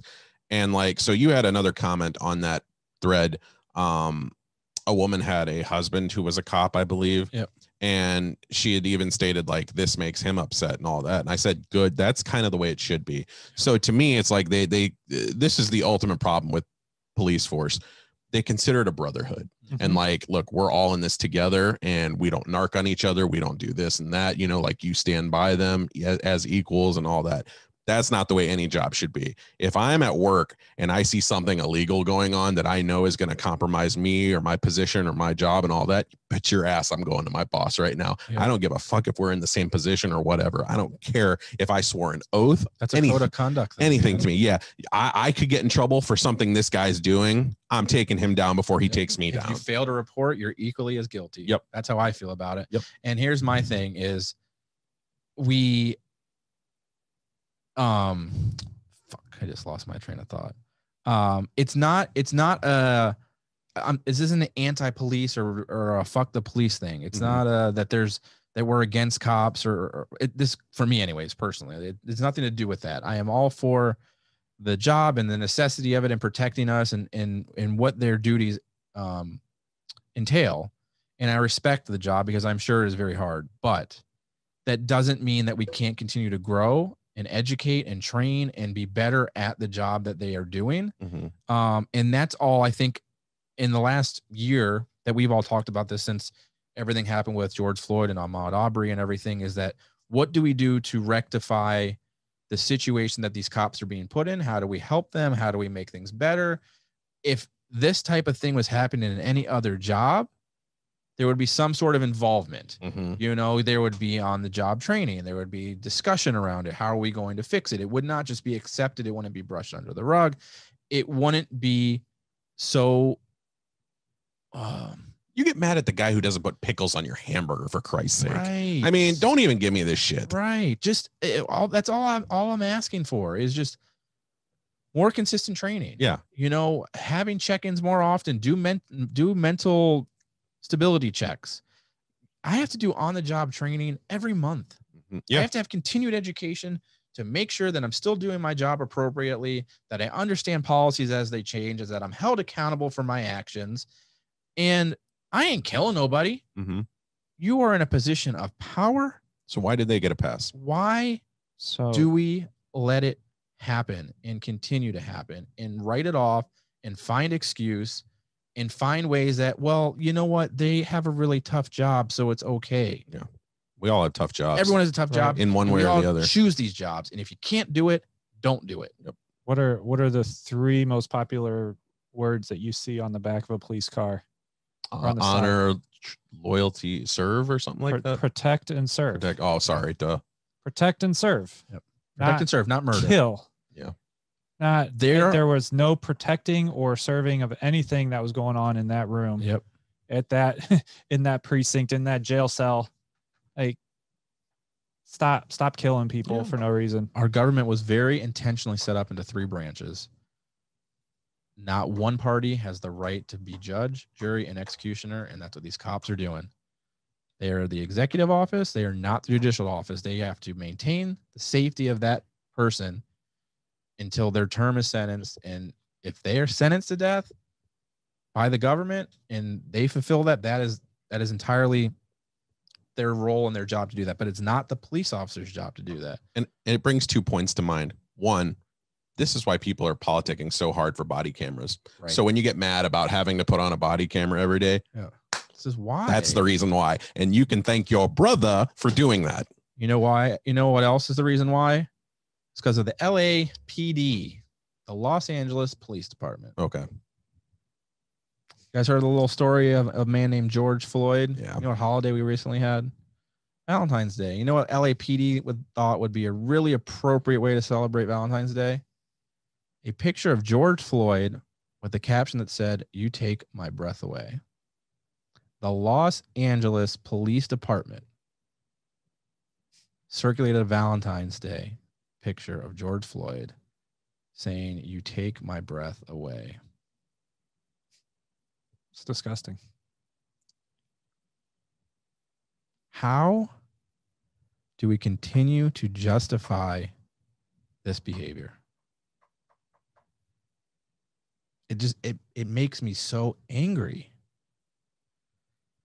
I just don't get it, man. I really don't. It's very painful and agonizing, and we are privileged. The 3 of us in this room are very privileged. And it pains me when this stuff happens, and I can't imagine the family George Floyd's family going through, it's almost a year to the date that his death happened. They have to live with that. And then to bring it up this way. And then this is the way that we honor his memory. It is disgusting. We got to do better. That's all I can say is we got to do better. We need accountability. The captain or police chief or whatever, this man said we got to be more careful about what we say online. That is the response to that heinous act. We got to be better about what we say online. I hope he's fired. I hope whoever fucking circulated that is fired. And thank you to the man who actually spoke up. Because here's the thing, to Chris's point earlier, this is a brotherhood. And this man, this officer that had the balls to come up and say, you know what? Fuck them. This is wrong. I'm going to say something. That dude is in harm's way now. That dude has to look over his shoulder every day knowing that he outed his brothers and he is at risk, but he did the right thing. That's why so many don't do it. That's sad. And I hate to say it, but like, even you good cops who know this is going on, you turn a blind eye to it, you're just as responsible. You're just as guilty. You have to step up. I know it's hard. It's hard to talk about it. It's hard to hold each other accountable to it. But you have the duty, to Dan's point, to protect and serve. And if your brothers and sisters are not doing it, you are not doing your job. And you don't have the right to wear that badge. And I know, coming from me, who's not a cop, and I haven't done it and I haven't gone through it, that means nothing to you, but you don't. I just find it funny how when you made that post on your page, I didn't hear any cop justifiers then. Why was that? Why in that moment did they decide to bite their tongue? Mm-hmm. It certainly wasn't your vicious rhetoric, because they've done this time and time again. So to me, it's like, did you finally get that lump in your stomach? Do you finally understand what people are talking about? Is this the one where you finally opened your fucking ignorant eyes and paid attention for once? I'm really hoping that fuck the people that made that post. Yeah. Yep. If they ever go through a loss of a kid like this family did, like someone's mother fucking did through this all, if you go through it and somebody cracks a joke about that, let's see how you take it. It's awful, man. And the fact that the LAPD, the other side of the country, is circulating that Valentine. Yeah. They've had their fair share of issues in the LAPD. I'm sick of talking about it. You know, I'm sick of us having to have these conversations and nothing changing. It's Black History Month. We're supposed to be celebrating Black culture and celebrating change and us moving forward in this country with equality. And we're still having these conversations. And it's just sad. It's sad that this country, the greatest country in the world, that this is still a problem.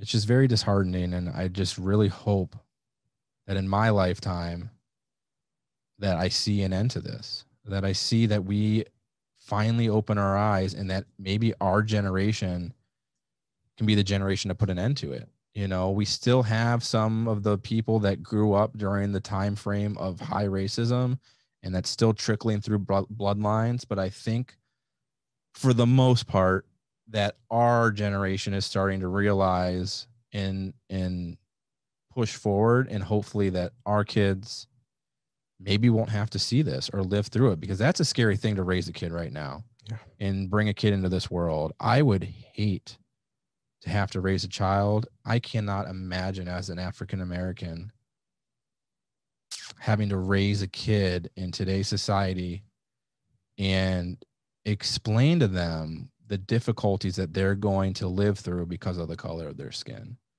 As a parent, that has got to be the most awful conversation to have. And if more white families were having that conversation with their kids, I bet you we could stop it. And that is our responsibility. Just got to keep talking about it. Yep. That's it for Let's Get Social. I want you guys to really think about the stuff that we talked about and think about the friends and family that you associate with that maybe play a part in some of the things that are happening, and have those conversations and have those tough discussions with them. Because we got to put a stop to it. You know, we have to end this stuff. That's all. We're gonna get into something a little bit more fun and exciting. Daniel is the shoe guy. We talk about that quite often, and he likes to collect footwear, kicks, shoes. He's got his channel, Acro Kicks 330 on Instagram. He's got YouTube. He does some pretty cool unboxings and things. So we thought, hey, you know what? Made a Motivate segment. Like to feature some guests and cool things that they do. Crossover. So Dan is going to do an unboxing live for us. So locker room talk, we don't really need to get into too much. We'll touch on just quickly the fact that it is Michael Jordan's birthday today, the day we are recording the show. 58, man. 58 years old. One of the greatest of all time. One of the greatest African-American athletes, greatest basketball players of all time. Absolutely. He has played a big part in the shoe culture and things like that. So without further ado, we're going to do an unboxing. We're going to do a Made to Motivate and let Dan talk us through some pretty cool stuff. Just do it! Don't let your dreams be dreams. Yesterday, you said tomorrow. So just do it! Make your dreams come true! Just do it! Just do it! Right. Daniel's having a little technical difficulty over there. I think it's... You got it going? It died. Yeah. Oh, no. Because it was like flashing and then it... And my GoPro died. Dan, you're going to have to do I was trying to... So I wanted to, do a little crossover. Yeah. Made to Motivate podcast, YouTube, and Acro Kicks 330. Well, I can give you this clip, or you just have to film another one for at home. But I might just do. I don't know. I'll send you the segment. I'll send you the segment, the video of this section, and you can post it on your page as well. But yeah, so Dan's on the line here. He has got something special for us in that little box over there on the table. Dan, walk us through your what it looks like, what you do, what your story is. All right. So about 5 years ago, I started getting into sneakers, collecting. Started out with the Soldier 10 LeBrons back when they won the championship in Cleveland. LeBron released on the Nike sneakers app a customizable Soldier 10 in the black and gold colorway. You can put your any initials or whatever on it. And that shoe kind of started my interest in a lot of sneakers, at least at the age I am now. Can I ask you a question? Was it the style or was it just the occasion that the occasion was the big thing? I mean, Cleveland won a championship. Sure. I don't care about the Browns, but that's your first. That was the ticket to the start of the shoe collecting. Wow. I remember you getting those. Wow. I didn't get my first pair of Jordans until shortly thereafter, and it was a Jordan 1 mid. It was my first ever in my life. I remember back in like middle school and high school getting the East Bay magazines and looking through them. I got East Bay too. Yes. Because I have freak feet. It was all stuff. I mean, my parents' shoes were too expensive. My parents never bought me those. It was always the Payless shoe stores and Stephen Barry's. Yes. I don't know if anybody remembers the Latra, or wait, was it? Yeah, Spreewell's. Or no, Stefan's. Sorry. Yes, Stefan Marbury's. Starburys. That was my first basketball shoe. It was junk, but women's shoes. It was like Steve Madden. Anyway, so I started collecting, and if you get one shoe, you get two. Yeah. Two turns to four turns to 8. So over the last 5 years, I've amassed a decent sized collection. And just recently I started doing the unboxings. I filmed 3 episodes of a mass unboxing. You can check it out on my YouTube channel. And we will unboxed put here. Put it here. Here. It was my first venture into YouTube.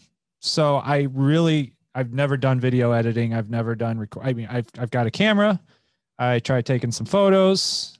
Didn't try very hard learning how to use the camera, but eventually video, you just click it and let it go. As long as you got it set in the right place, you're good. So I started doing the YouTube videos and editing and adding sound and music, and I like them. I think they're very informative and detailed. So like, to me, I didn't know there were that many ways to describe a shoe and all of its elements. Fire. Yeah. I mean, you use these great adjectives to describe them. And that's part of why I get hooked into it. You know, I don't have the same addiction you guys do, obviously, but like, it's cool. It's interesting to always see somebody, you know, talk about their passion. That and two, shoes, and people don't realize it. It's you could, the way the market is now, you could almost treat it as a stock. Yeah. You pay retail for them, You pay retail for them, and more times than not, it's going to get you a decent return. $50 here and there, $20 here and there. Yep. If you get into really like reselling shoes, you can do very, very well for yourself. But I've been trying to, like, with these YouTube videos, just trying to showcase some of the pickups that I got. I don't get a lot anymore. I mean, it took me a solid year to buy 30 pairs. Wow. A good solid year. And it's just like, it's like hitting the lottery. You try to get it. There's such a demand for most of these shoes that they're very difficult to get. You either got to know somebody or get very, very lucky. I went through that myself with the Griffies, man. And I mean, I only bought 1 pair of shoes, but just finding those with the turquoise, the Mariner colors, I was like, oh my God. And they just came out with the fresh waters, which are super dope. Yeah, I like those. I might get a pair of those too. But I think those are a lot easier to get now. I think you can still get them for retail. You don't have to pay that resale price. Finish Line is selling them exclusively. I know that. Yeah. It's definitely a shoe to grab. It's a classic. But I do have a pair today that I'm actually super excited about. What's in the box? And one thing that I enjoy about this box, I know it's just a cardboard box, but Nike over the last year and a half, 2 years has been putting Nike Just Do It tape all over their boxes. And when you're getting a package delivered, it shows any of those package thieves where that came from and what it could possibly be. So the fact that now they're using this simplified cardboard box, and on the top it says they're offsetting 100% of the carbon emissions for that shipment. Something that a lot of shoe companies are starting to do is they're becoming more eco-friendly and eco-focused, which is great. But this one, if you've watched any of my YouTube videos, I've watched all 3. Something I'm happy about with this box is there is no tape. So you don't need your little knife, I don't need buck my knife. I'm going to adjust this so mad. Oh yeah. Check out the first episode and you'll see what we're talking about. He's yeah, I don't even want to get into it. It's hilarious. I try to in my videos I try to add a little bit of humor too. Yeah. I mean, it is something fun. I do screw up. I'm not perfect. My video editing skills are not the best. I'm not a documentary maker or anything like that. I'm out there trying to have fun and inform people. He's no Jessica Michael Davis. That's what he's trying to say. That's right. All right. So without further ado, let's check out filmography. Okay. We get it. That's what I meant. Jeez, come on. We got shoes here to open. Sorry. Yeah, all right. What's the best, what do you think is the best camera angle for? So I've got it set on that. This? That box you can see real well. You can do, I would say do it on the table. Do it on the table, like right here? Yep. All right. So I'm gonna. And you can do like in your videos where you show it to both cameras, but that one is your, like, this is basically set up like your overhead. All right. That didn't work. Maybe I should get my knife. What fucking tape? And that's the other thing. If you want to return these boxes now. Oh yeah. Oh wait, they don't. Oh yeah, right there. Self-seal. They got adhesive tape, so Gotcha. you don't need to package up another box or use tape. It's already there. It's pretty cool. I like that. Slide these bad boys out of here. Oh, I like that box. So it's not your traditional Jordan 1 box. It's a they call this the Fearless box. Most Jordan 1s come in a black with the red Nike print. This one is right there. reverse, huh? Yeah, right. You can't see it, but yeah. Yeah, that's pretty sharp. Right. So we got Fearless paper, Take it slow because I know this is double wrapped. What size are they? This is a size 10.5. I'm not going to read the label. I'll get into more about this shoe. I know what shoe this is, but nice. Not many shoes come wrapped like this. That's pretty sweet. Just wear them like that. Oh. So we've got, this is the Air Jordan 1 85 high. It's the 85 cut, the original cut that Michael Jordan and Nike produced back in 1985. Nice. I dig those. It's the cool gray colorway. It's got looks like a suede swoosh. Nice. It's stiff leather. Back in 85, they didn't have soft, supple leather. Like the shoes were made to perform in. Yeah, that's what Jordan was saying in The Last Dance. And yeah, I mean, his feet were bleeding wearing the Air Jordan 1 Chicago. I think it was the Chicago in his last game at Madison Square Garden. Yeah. So this is a return to that 85 cut. And this shoe was extremely limited. I have a limited pair of black and red. They call the 85 high varsity reds that you'll see in one of my other videos. Limited to 23,000 pairs total. Oh, wow. All sizes, 23,000 pairs. I was able to hit on that. And I felt very lucky to be able to pick up the second release. Actually, it's the third release of the 85 high cut. This is kind of going to be Jordan Brand's premium Jordan 1. Price tag on this was $200. Normally Jordan 1s go for about $170. Yeah. Those are dope. Cool gray bottom. Inside there. Does it say something on the side of on the inside? Yeah. So the first edition, the 85s, had the size tag and the stock code stamped in on the side. And then the size tag, I don't know if that's easily seen. Yeah. The size tag is an original big giant tag print that they put on the bottom of the soles. There's not any other size. Well, there is a size tag on them, but that's resemblant to the original 85s, and a lot of Nike and Jordan shoes back in the day. I've always liked the Jordan 1s. Like they get like kind of a bad rep anymore, but like to me, I don't understand it. Is it just because of the lack of comfort, or I love them? It's my favorite pair. They aren't that comfortable to wear over a long period of time. Yeah. But just the style alone holds up to any outfit you want to wear. It's the inspiration for many other shoes after it too. It is. Well, it was kind of designed around skaters used to skate in Jordans. So then the Dunks were out and they turned the Dunks, which are they look very similar to Jordans in the cuts and everything. But they added more padding and a zoom cushion. Right. Work on those problems. Air sole to make it a little more comfortable to skate in. So, but these are very popular with a lot of different, both sneakers are a style accessory now, fashion accessory now. Me personally, like I used to be able to wear any shoe. Doesn't matter. I had one shoe in my collection and didn't matter what I was wearing that shoe. Now I style my outfits as best as I can around the shoes that I have. That's funny. So Same way.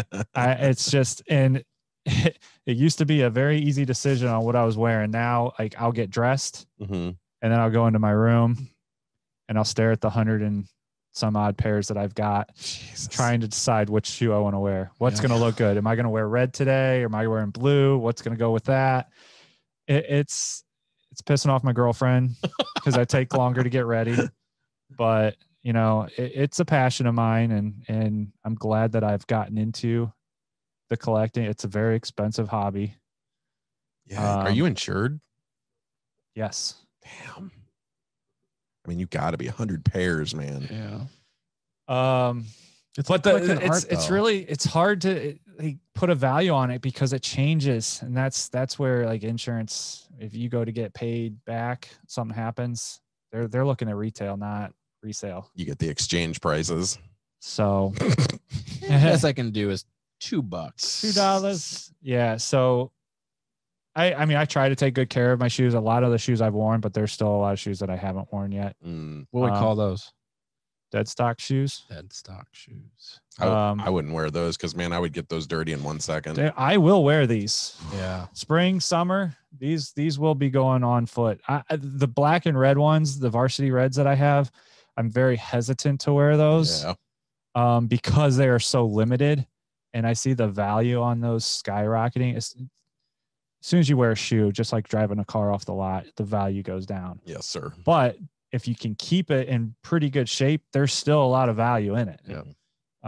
So yeah, these are some pretty good looking shoes, and I'm glad I was able to open them on Michael Jordan's birthday. Yeah, it's pretty badass. Well, they're no damn, now I'm gonna draw a brain fart.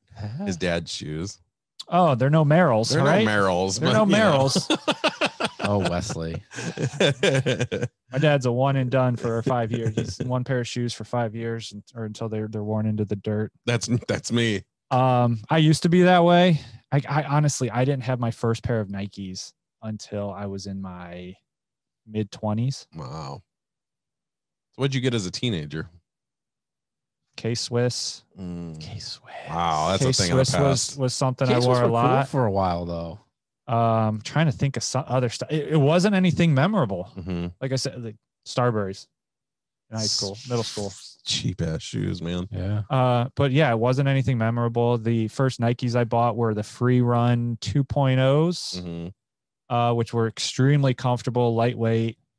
There's so much technology in these shoes now that you can find a comfortable shoe. Adidas makes some very comfortable shoes. Walking on a pillow. With the Ultra Boosts. Nike's got their React line that are very comfortable. I got a couple pairs of those. A lot of Adidas Ultra Boosts.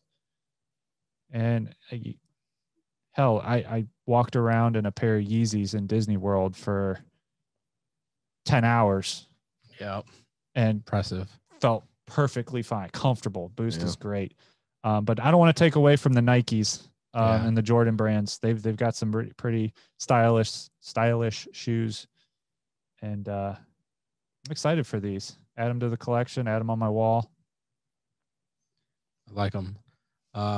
Check out Dan's page. His reviews are more time and more in depth and stuff. Do you want to hold that? Oh, yeah. On his channel, obviously for time's sake, Chris. It's not a full on. That's like the best smell ever. Yeah, dude, those are dope. I'm not a big fan of white shoes. I like the way they look. I just personally can't really wear them, but those are dope. I like those a lot. I'd get these dirty in 2 minutes flat. Dirty boy, you. That's an OG colorway. That cool gray. I love that. Like was that suede? You said suede on the swoosh. Yeah, that's nice. Suede on the swoosh. Suede on the swoosh. I like them a lot. I like them a lot. Very cool. Yeah, Acro Kicks 330. Lots and lots and lots of shoes you can check out over there. Reviews. Check out Dan's page. Shout out Michael Jordan for the birthday. 58. Yeah. Oof, 58, man. One of the greatest. Anything else we got for the show? Anything else for your page, Dan? No. Not at the moment. Excuse me. He's Mountain Dew coming back. Having a shoegasm. Shoes. We got 4 videos up. Work on putting this one up. Get that tie in. I'll do another unboxing at the house. Yeah. Get that overhead shot and I'll work this in. Cool. Little crossover. I like that. It's good. Thanks for giving me the opportunity. Absolutely. thank you for doing our first live unboxing on the show. We're getting some pretty cool things. We got MREs and shoe boxes. Oh, fucking MREs. Yeah. I want to have him come back on and do another one. That was fun. But I think that's all for this week. Some serious stuff, some fun things. Really think about what we talked about with some of the more serious topics, and let's just work together to do better.